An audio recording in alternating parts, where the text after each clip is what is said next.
कलावती पितृ ग्रह में वृद्धि को प्राप्ति होती रही। लौटने पर साधु ने जब नगर में सखियों के साथ अपनी वयस्क होती पुत्री को खेलते देखा तो उसे उस विवाह की चिंता हुई। तब उसने एक दूत को बुलाकर कहा कि उसकी पुत्री के लिए कोई सुयोग्य वर देखकर लाओ। दूत साधु नामक उस वैश्य की आज्ञा पाकर कंचन नगर पहुंचा और देखभाल कर वैश्य के कन्या के लिए एक सुयोग्य वर्णी पुत्र ले आया। उस सुयोग्य लड़के के साथ साधु नामक वैश्य ने अपने बंधु बांधव सहित प्रसन्नचित्त होकर अपनी पुत्री का विवाह कर दिया। दुर्भाग्य से वह विवाह के समय से भी श्री सत्यनारायण भगवान का व्रत करना भूल गया। इस पर श्री भगवान अत्यंत क्रोधित हो गए। उन्होंने वैश्य को श्राप दिया कि तुम्हें दारुण दुख प्राप्त होगा। एक समय अपने कार्य में कुशल वह वैश्य अपने दामाद सहित नाव को बड़ा बेड़ा लेकर व्यापार करने के लिए सागर के समीप स्थित रत्नासागर नगर में गया। रत्नासागर में चंद्रकेतु नामक राजा रहा करता था। दोनों ससुर जमाई चंद्रकेतु राजा के उस नगर में व्यापार करने लगे। एक दिन भगवान सत्यनारायण की माया से प्रेरित होकर चोर राजा चंद्रकेतु का धन चुरा कर भाग रहा था।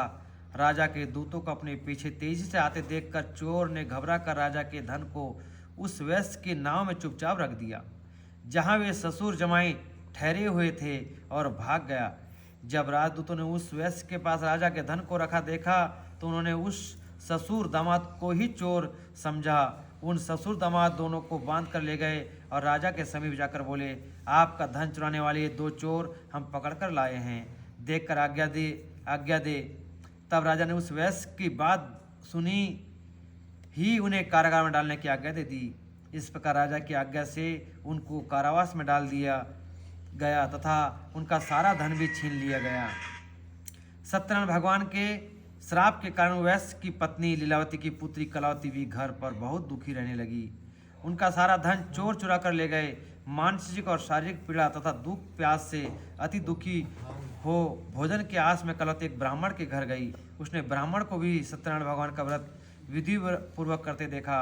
उसने कथा सुनी तथा श्रद्धापूर्वक प्रसाद ग्रहण कर रात को घर आई। माता ने कलावती से पूछा, हे पुत्री, तू अब तक कहाँ रही? मैं तेरे लिए बहुत चिंतित थी। माता के शब्द सुनकर कलावती बोली, हे माता, मैंने एक ब्राह्मण के घर श्री सत्यनारायण भगवान का व्रत होते देखा है और मेरी भी उस उत्तम व्रत को करने की इच्छा है। माता ने कन्या के वचन सुनकर सत्यनारायण भगवान के पूजन की तैयारी की। उसने बंधुओं सहित श्री सत्यनारायण भगवान का पूजन व्रत किया और वर मांगा कि मेरे पति दामाद शीघ्र ही घर लौट आए। साथ ही विनती की कि हे प्रभु, अगर हमसे कोई भूल हुई हो तो हम सबके अपराध क्षमा करो। श्री सत्यनारायण भगवान इस व्रत से प्रसन्न हो गए। उन्होंने राजा चंद्रकेतु को स्वप्न में दर्शन देकर कहा, हे राजन, जिन दो वैश्य को तुमने बंदी बना रखा है वे निर्दोष हैं, उन्हें प्रातः ही छोड़ दो। उनका सब धन जो तुमने अधिकृत किया है लौटा दो, अन्यथा मैं तुम्हारा राज्य, धन, पुत्र आदि सब नष्ट कर दूंगा। राजा से ऐसे वचन सुनकर भगवान अंतर्ध्यान हो गए। प्रातःकाल राजा चंद्रकेतु ने दरबार में सबको अपना स्वप्न सुनाया और सैनिकों को आज्ञा दी कि दोनों वैश्यों को कैद से मुक्त कराकर दरबार में ले आओ। दोनों वैश्यों ने आते ही राजा को प्रणाम किया। राजा ने कोमल वचनों में कहा, हे महानुभाव, तुम अज्ञानतावश ऐसा कठिन दुख प्राप्त हुआ है, अब तुम्हें कोई भय नहीं है, तुम मुक्त हो। ऐसा कहकर राजा ने उनको नए वस्त्र धारण पहनवाए। उनका जितना धन लिया था उसे दोगुना लौटाकर आदर से विदा किया। दोनों वैसे अपने घर को चल दिए। इति चतुर्थ अध्याय समाप्त। श्री सत्यनारायण भगवान की जय।